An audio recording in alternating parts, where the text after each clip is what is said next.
नमस्कार प्रिय विद्यार्थियों, आज हम कक्षा 7वीं की हिंदी साहित्य की पुस्तक पाठ 8 एलिफेंटा की गुफाएं के विषय में पढ़ेंगे। इस पाठ में हमारी प्राचीन धरोहर के विषय में बताया गया है, जिसकी सुंदरता हैरान कर देने वाली है। मुंबई से कुछ मील दूर एक द्वीप को देखकर भारतीय कलाकार बहुत आकर्षित हुए, क्योंकि यह एक शांत द्वीप है। उन्होंने अपनी सांस्कृतिक विरासत को गुफाओं में चित्रित किया।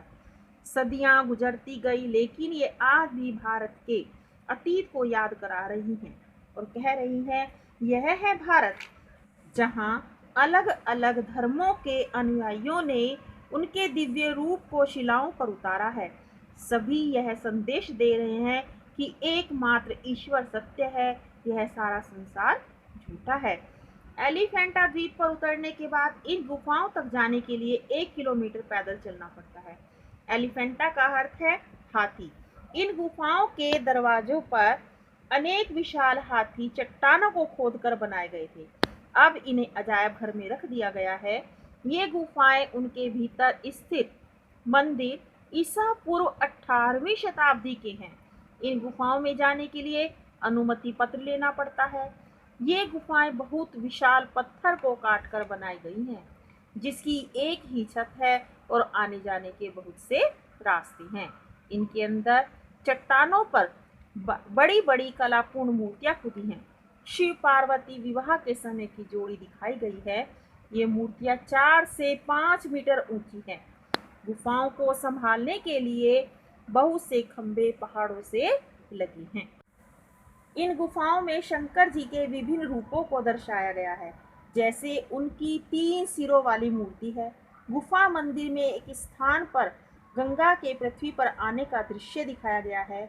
एक स्थान पर शिव पार्वती को कैलाश पर्वत पर दिखाया गया है तथा कैलाश पर्वत को उठाते रावण की 20 भुजाओं वाला दृश्य भी दिखाया गया है।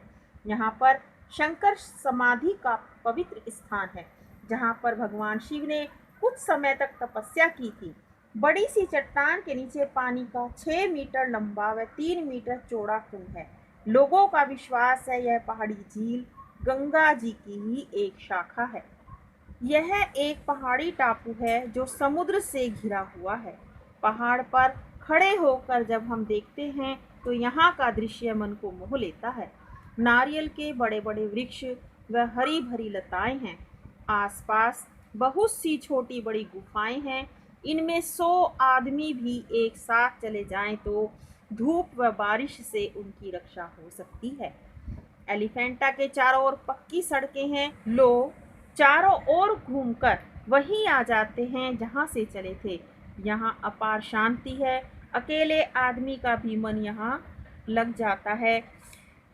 प्यारे विद्यार्थियों, आशा है यह पाठ आपको समझ में आ गया होगा। इससे संबंधित भाषा बोध और मौखिक प्रश्न यहाँ पर दिए गए हैं, इनको हल करने का प्रयत्न करें। धन्यवाद।